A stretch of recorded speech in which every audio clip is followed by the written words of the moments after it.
É muito mais difícil para os jovens comprarem um imóvel hoje do que era para as gerações anteriores no Brasil. Essa é uma percepção presente não apenas em conversas informais ou em discussões familiares. Segundo uma pesquisa da consultoria Ipsos, mais de 70% dos jovens sonham com a casa própria, mas 62% deles acreditam que é bem mais complicado comprar um imóvel atualmente em comparação à geração dos seus pais ou avós. Mas por que isso acontece? Quais são os motivos que levam os jovens brasileiros a não conseguirem adquirir um imóvel? É o que vamos discutir a partir de agora aqui no DW Revista.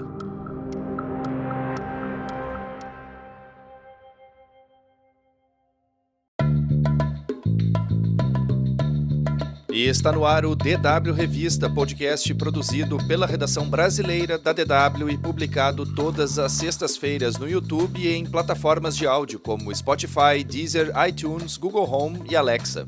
Eu sou o Guilherme Becker, diretamente de Bonn, na Alemanha, e nesta edição eu converso com o repórter Matheus Gouveia de Andrade, que escreveu uma reportagem sobre o tema que pode ser acessada no site da DW Brasil.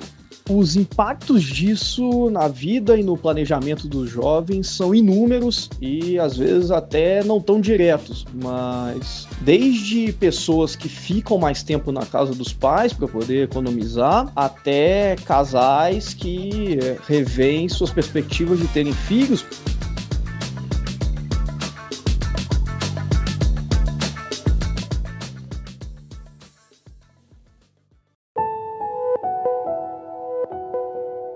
É claro que não é só no Brasil. Jovens de todo o mundo sofrem para adquirir um imóvel. Para se ter uma ideia, as maiores altas nos preços dos imóveis em 2024 ocorreram na Turquia, onde o aumento foi de quase 30%. Número bem acima do Brasil, onde a alta foi de 7,7% no ano passado. Mas países com características sociais e econômicas um tanto distintas, como México, Islândia, Colômbia, Croácia, Portugal, Polônia, Bulgária ou Holanda, também sofreram reajustes que variam entre 8% e 16%. Matheus, obrigado por participar do DW Revista e eu queria começar te perguntando quais são as principais causas para os jovens acreditarem não ser possível adquirir um imóvel. O que torna tudo tão difícil? Olá, Guilherme, um prazer participar aqui e tratando de um tema que causa muita dúvida, é super importante e para algumas gerações como a minha, quase onipresente, porque desde que se acorda e vê os preços dos imóveis, que é uma coisa que muita gente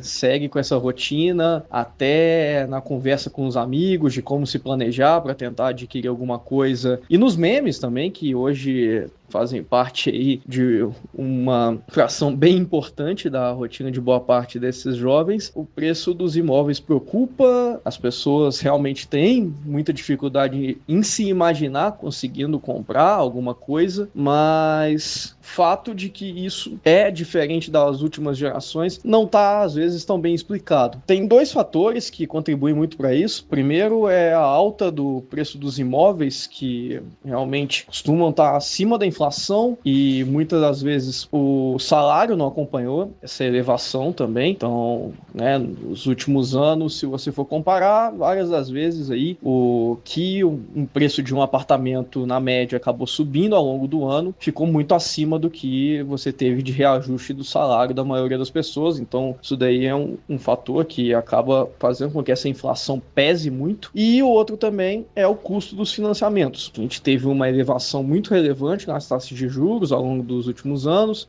O Brasil chegou ali até a Selic em torno de 2%, que é a taxa de referência, depois foi elevada e está próximo já de um nível de 15%, e isso é o que vai ser a base aí para o quanto que alguém vai pagar ao longo dos anos por um imóvel. Então isso realmente acaba pesando muito, já que a enorme maioria dessas pessoas que está buscando comprar a primeira casa não tem condição de fazer ali, um grande aporte e vai precisar de um financiamento para tentar pagar isso aos poucos e no final, ao longo dos anos, né, que facilmente um imóvel ultrapassa aí 120 meses, isso acaba pesando muito.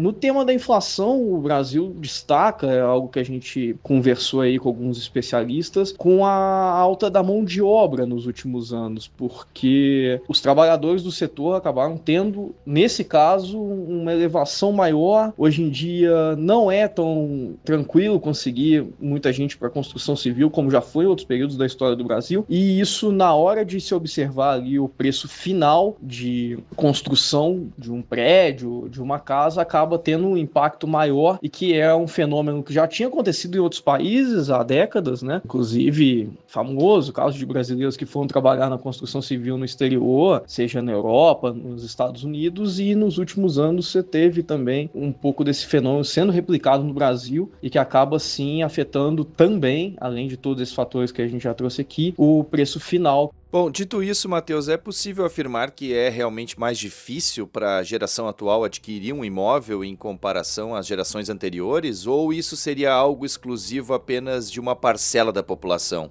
Se de fato é mais difícil para essa geração que para a anterior, é algo que, como quase tudo que a gente tem no Brasil, varia muito de acordo com o repertório e com aí o ambiente econômico que cada pessoa tem origem. Porque para alguns setores da população nunca foi fácil, e hoje em dia há opções de crédito, e em grande parte com esses programas governamentais, como Minha Casa Minha Vida, que facilitaram com que uma parcela relevante, que não tinha ali grandes fundos, conseguisse adquirir o primeiro imóvel e a algumas taxas bem próximas da Selic, e que isso acabou facilitando o acesso ao crédito a uma grande parcela da população aí durante esse século. Em compensação, você tem aí pessoas com uma origem em condições socioeconômicas melhor favorecidas, que tinham ali no final dos anos 90, durante essas mudanças de regime cambial, oportunidade de às vezes adquirir vários imóveis ou de comprar um terreno e ir investindo na construção da sua casa. Então, tradicionalmente no Brasil, quem tinha ali uma condição melhor, mais estável financeiramente, conseguia sim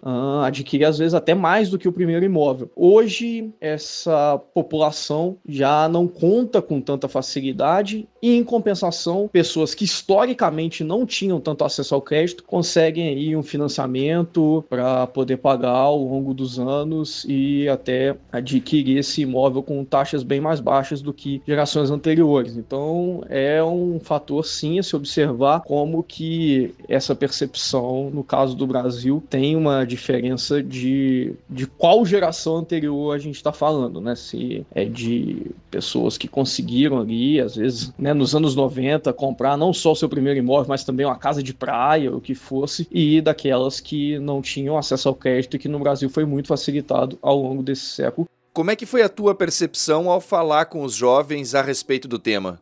Os impactos disso na vida e no planejamento dos jovens são inúmeros e às vezes até não tão diretos, mas desde pessoas que ficam mais tempo na casa dos pais para poder economizar, até casais que revêem suas perspectivas de terem filhos, porque cada vez os apartamentos que são financeiramente viáveis de adquirir são menores. Então, né, a gente vê aí diversos lançamentos de coisas de menos de 30 metros quadrados, que era algo que as pessoas, há algumas décadas, nem cogitariam comprar, mas que hoje são realidade, principalmente nas principais metrópoles. Isso acaba tendo um impacto até na natalidade, né? Algo que a gente vê muito na Europa, países como Portugal, em que é muito difícil conseguir comprar um imóvel com relação à renda média das pessoas, ou atrasam ou até mesmo acabam evitando os planos de terem filhos. É cada vez mais comum que as pessoas fiquem até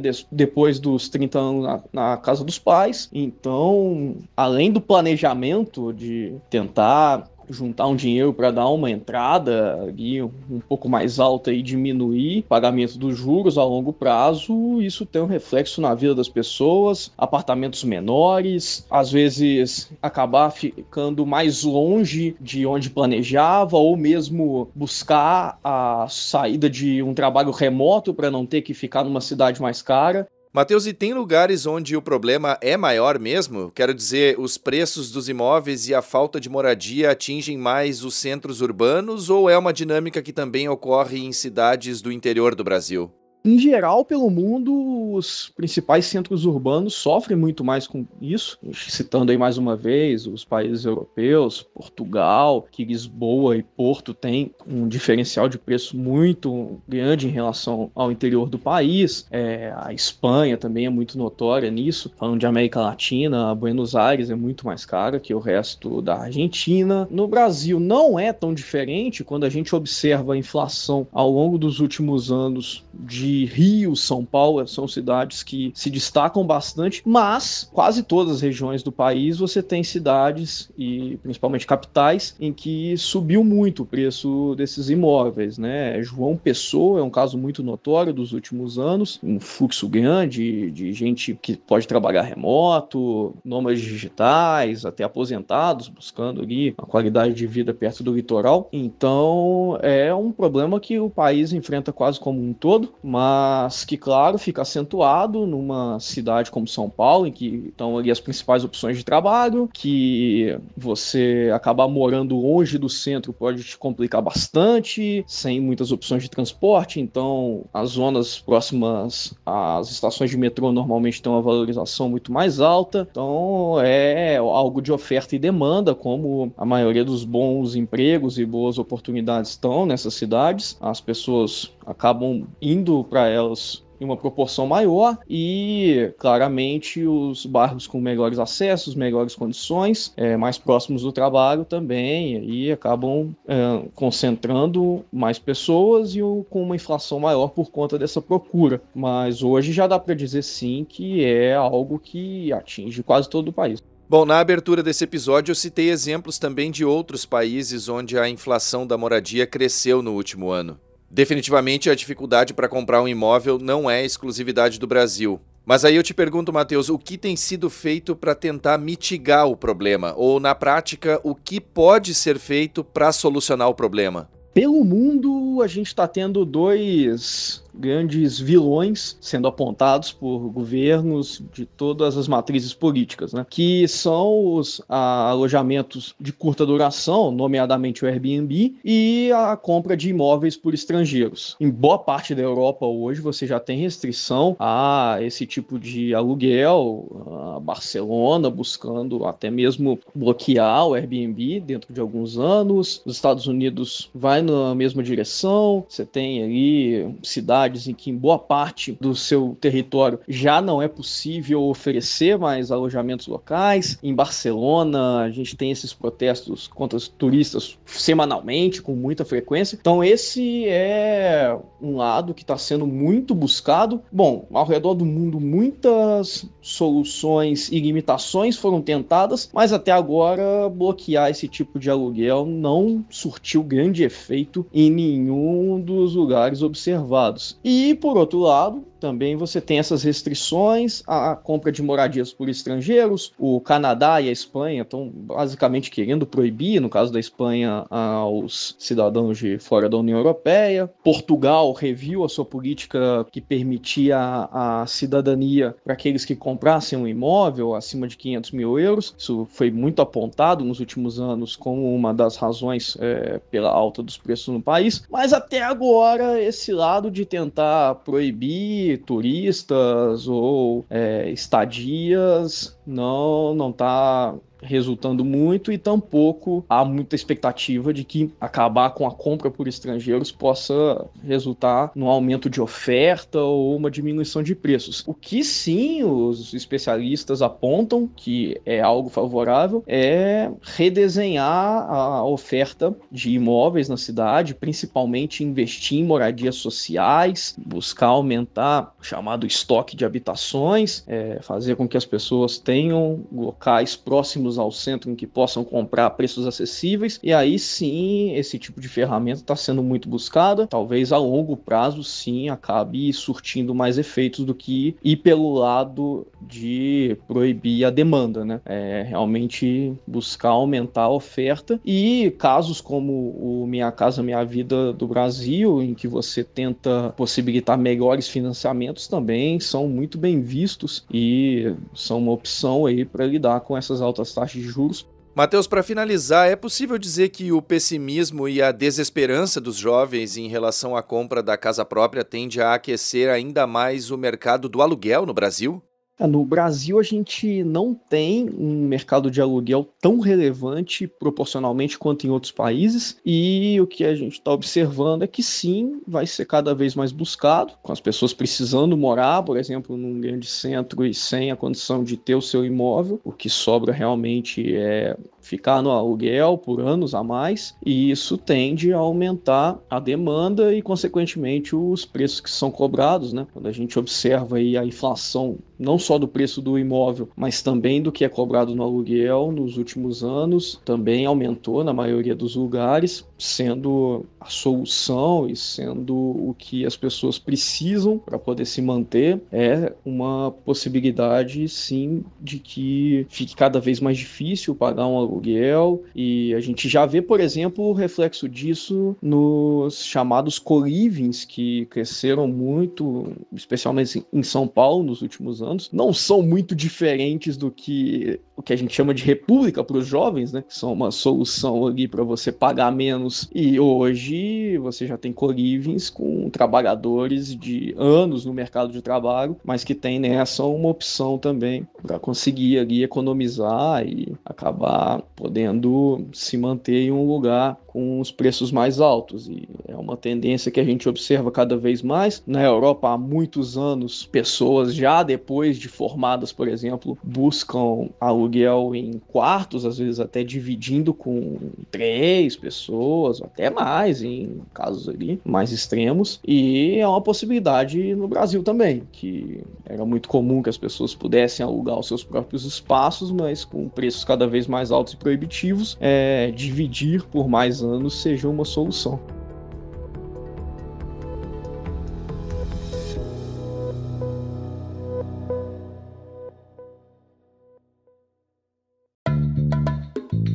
A edição desta semana do DW Revista, uma produção da DW em Bonn, na Alemanha, fica por aqui. Fica aqui também meu muito obrigado ao Matheus Gouveia de Andrade pelas informações compartilhadas neste episódio. Mais conteúdos você encontra no nosso site dw.com/Brasil e também no canal da DW Brasil no YouTube. A produção, apresentação e edição técnica são minhas, Guilherme Becker. A revisão final e a coordenação são do Rafael Plezan. O DW Revista volta na sexta-feira que vem. Obrigado por acompanhar a gente e um bom final de semana.